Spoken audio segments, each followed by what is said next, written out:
Kemudian matahari yang lama ini pun Allah hindarkan, diganti dengan matahari yang baru dan hanya beberapa jengkal di atas kepala. Maka banyak orang tenggelam dengan keringatnya masing-masing di antara mata kaki, lututnya, bahkan ada sampai yang hampir tenggelam dengan keringatnya. Keadaan yang sangat luar biasa yang tidak pernah dialami seorang pun di muka bumi. Bahkan ulama mengatakan, hadirin yang mulia, seandainya ada seorang ibu yang paling menyayangi anaknya, manakala keadaan huru-hara di padang mahsyar dengan panas yang luar biasa, seorang ibu akan rela menjadikan bayinya sebagai pijakan untuk berdiri. Anja Channel.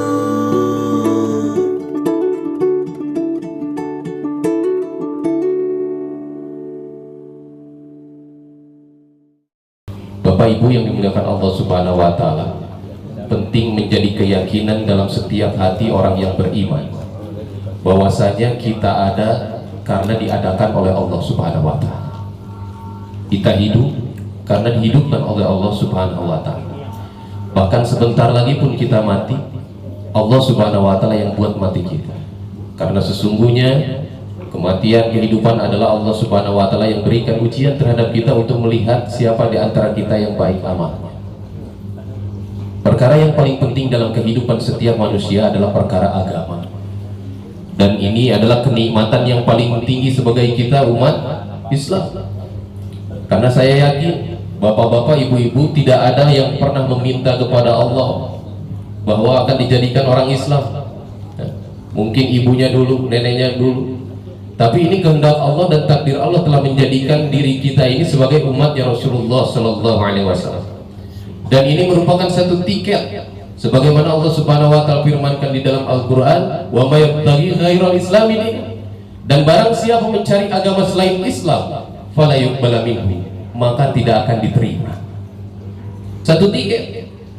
Maka seandainya ini ayat kata ulama berhenti di situ saja, maka tidak akan ada konsekuensi apapun untuk orang selain Islam. Artinya mau Islam silahkan, tidak Islam pun tidak apa-apa. Tetapi Allah Subhanahu wa Ta'ala lanjutkan ayatnya, wa huwa fil akhirati minal khasir. Ada kehidupan selanjutnya setelah kehidupan dunia ini, yaitu kehidupan akhirat, yang mana orang yang tidak mengambil agama Islam, janji bagi Allah adalah kerugian yang selama-lamanya. Kalau ruginya ukuran Allah bukan rugi kita sebagai pengusaha. Orang pedagang asongan, dia mungkin untung sehari 50.000 rupiah. Hari kedua dia hanya dapat 20.000, maka dia katakan saya rugi 30.000. Kerugian 30.000 jauh dibandingkan dengan kerugian Pak Doni sekali menjual rumah. Karena semakin tinggi usahanya, maka tingkat kerugian akan semakin tinggi sebagaimana orang yang mengatakan itu rugi. Lalu bagaimana jika Allah Subhanahu wa Ta'ala yang mengatakan rugi? Gak bisa dibayangkan. Ruginya abadan selama-lamanya. Bahkan Allah Subhanahu wa Ta'ala telah mewahyukan kepada Nabi Muhammad sallallahu alaihi wasallam bahwasanya keadaan setelah kematian, hadirin yang mulia, adalah keadaan yang tidak pernah terbayangkan oleh setiap manusia. Hari ini mungkin kita masih lihat lantai pasir, lantai keramik, lantai tanah. Maka di padang mahsyar Allah ganti bumi yang lama ini dengan bumi yang baru dengan alas tembaga seluruhnya. Kemudian matahari yang lama ini pun Allah hindarkan, diganti dengan matahari yang baru dan hanya beberapa jengkal di atas kepala. Maka banyak orang tenggelam dengan keringatnya masing-masing di antara mata kaki, lututnya, bahkan ada sampai yang hampir tenggelam dengan keringatnya. Keadaan yang sangat luar biasa yang tidak pernah dialami seorang pun di muka bumi. Bahkan ulama mengatakan, hadirin yang mulia, seandainya ada seorang ibu yang paling menyayangi anaknya, manakala keadaan huru-hara di padang mahsyar dengan panas yang luar biasa, seorang ibu akan rela menjadikan bayinya sebagai pijakan untuk berdiri. Nauzubillah subhanallah. Dan kematian adalah hak, pasti dialami oleh setiap manusia. Kullu nafsin dha'iqatul maut. Yang bernyawa ini pasti mencicipi yang namanya kematian. Dan kematian ini hanya sebentar, tetapi dampak daripada kematian adalah selama-lamanya. Kalau Allah bapak-bapak, ibu-ibu punya penyakit jantung, setelah gerbang kematian di akhirat udah nggak ada lagi yang sakit jantung. Ibu-ibu, bapak-bapak sakit paru-paru, lewat gerbang kematian sudah nggak ada lagi sakit paru-paru. Tetapi kalau sakit iman, maka dampaknya neraka selama-lamanya. Penyakit yang luar biasa hadirin yang mulia dialami setiap manusia adalah pengeroposan keyakinan kepada Allah Subhanahu wa taala. Sehingga Islam yang sudah sempurna ini hanya akan bisa dijalankan dengan amal-amal yang sempurna sesuai dengan yang disyariatkan oleh Nabi Muhammad sallallahu alaihi wasallam. Sehingga nilai iman ini mahal. Bapak-bapak, ibu-ibu bisa datang bersilaturahmi, mengirimkan doa. Ini mahal, butuh iman yang besar. Tidak semua orang bisa diberikan kekuatan. Hadirin yang muliakan Allah Subhanahu wa taala. Bahkan Allah Subhanahu wa taala yang memberikan nilai terhadap iman itu seperti apa? Disebutkan dalam surat Ali Imran, "Innal ladzina kafaru wa matu wa hum kufarun fala yuqbala min ahadihim bil ardi dhahaban walau iftadan." Sesungguhnya orang kafir yang mati membawa kekafiran mereka. Dan sekiranya di antara mereka ada yang memiliki emas sepenuh bumi, kemudian dijadikan jaminan untuk menebus orang kafir tersebut, maka jaminannya tidak akan pernah diterima oleh Allah. Allah buat tamsil, buat perumpamaan emas sepenuh bumi. Coba kira-kira ibu-ibu, bapak-bapak, ayah dia nunggadung emas 2 kilo di bumi nah. Daya 1 gram emas sekarang berapa? 600, ada sampai 1 juta. Kalaulah satu pintu ini ditimbang hadirin yang mulia, bisa jadi 50 kilogram. Dan jika ini dijadikan emas oleh Allah Subhanahu wa taala, diberikan kepada keluarga Pak Doni, maka otomatis keluarga Pak Doni menjadi orang terkaya di Bogor. Dan seandainya ini rumah bertonton Allah jadikan emas seluruhnya, diberikan kepada satu orang saja, maka orang tersebut akan menjadi orang terkaya di Indonesia. Dan seandainya seluruh Indonesia Allah jadikan emas, diberikan kepada satu orang, maka orang tersebut akan menjadi orang terkaya di dunia. Kurang kumaha benghar, kurang bagaimana hebatnya kekayaan. Allah buat perumpamaan seluruh muka bumi dijadikan emas, dijadikan kepemilikan satu orang, yang mana isi dari bumi 7 samudra, ada benua, ada gunung, ada laut, ada semuanya dijadikan emas oleh Allah, diberikan kepada satu orang untuk menebus orang kafir keluar daripada azab Allah. Tebusannya tidak akan pernah diterima. Ulama mengatakan karena orang kafir mati tidak membawa iman, sehingga iman ini mahal.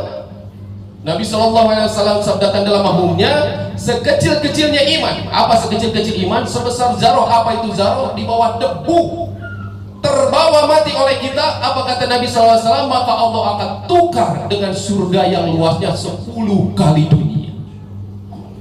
Untuk bisa sholat, iman itu bukan sebesar debu, besar. Tapi kadang-kadang ini kita kan jarang syukuri. Punya mobil kita syukuran, beli rumah kita syukuran, tapi kadang-kadang bisa melakukan amal-amal agama kita lupa syukur kepada Allah Subhanahu wa taala. Maka hadirin yang mulia, penting daripada agama, penting daripada Islam, penting daripada iman. Iman akan melahirkan ibadah ubudiyah yang baik. Lahir daripada ubudiyah yang baik, maka muamalah muasyarah akan Allah Subhanahu wa taala buatkan baik. Dan paling puncaknya Allah Subhanahu wa taala akan buat akhlak kita menjadi akhlak yang baik, akhlak yang mendatangkan ridhonya Allah Subhanahu wa taala. Seperti siapa? Seperti Rasulullah sallallahu alaihi wasallam. Mungkin ini terakhir. Bagaimana satu kisah Nabi sallallahu alaihi wasallam, Imam Abu Nu'aim menceritakan dalam kitab Hayatus Sahabat, seorang gembong munafik Abdullah bin Ubay. Kalau di Mekah nggak ada kaum munafik, yang ada kafir Quraisy. Tapi setelah Nabi hijrah, timbul orang-orang munafik. Dan gembongnya adalah Abdullah bin Ubay. Di hadapan Nabi memperlihatkan keislaman yang sempurna, tetapi di belakang Rasulullah, di belakang para sahabat, dia mendustakan agama Nabi Muhammad SAW. Yang luar biasa, sampai menjelang kematiannya pun beliau masih saja memakai kemunafikan. Bahkan dalam sakaratul mautnya, beliau dianugerahi seorang anak yang beriman kepada Allah dan Rasulnya, namanya sama Abdullah. Maka diperintahkan, wahai Abdullah anakku, pergi kepada Muhammad, minta itu jubah Muhammad. Ini orang munafik. Maka itu Abdullah melihat orang tuanya tokoh munafik yang hampir meninggal, pergi kepada Rasulullah SAW. Ya Rasulullah. Maka Abdullah melihat Nabi SAW sedang minum. Baru beberapa teguk, ada beberapa sisa air di gelasnya. Maka Abdullah minta, ya Rasulullah, bolehkah aku minta air yang ada di gelas itu? Wahai Abdullah, untuk siapa? Untuk ayahku Abdullah bin Ubay yang hampir meninggal. Berikan, kata Rasulullah, berikan. Mengapa engkau inginkan air itu? Maka Abdullah, anak daripada tokoh munafik tersebut, mengatakan, aku ingin kebarokahan daripada bekas air minummu, iman masuk pula ke dalam hati ayah. Maka itu dibawa, hadirin yang mulia, sisa daripada air minum. Maka Abdullah bin Ubay yang sedang sakarat itu meminta kepada Abdullah anaknya, wahai Abdullah, engkau bawa air minum dari mana? Dekatkan. Ini adalah air minum bekas Nabi Muhammad SAW. Allahu Akbar. Ini sudah orang munafik menjelang sakaratul maut masih saja membenci Rasulullah. Maka apa yang dikatakan Abdullah bin Ubay kepada anaknya, wahai Abdullah, bawakan air kencing unta, aku lebih ridho minum itu daripada bekas Nabi Muhammad. Kurang bagaimana bencinya kepada Rasulullah SAW. Bahkan hadirin yang mulia, Rasulullah bukan tidak tahu, Nabi SAW tahu siapa tokoh-tokoh orang munafik, tapi hampir saja Rasulullah pun menyolatkannya, sehingga jadi turun asbabun nuzul Quran. Salah satu ayat dari surat At-Taubah memerintahkan kepada Rasulullah, walaupun engkau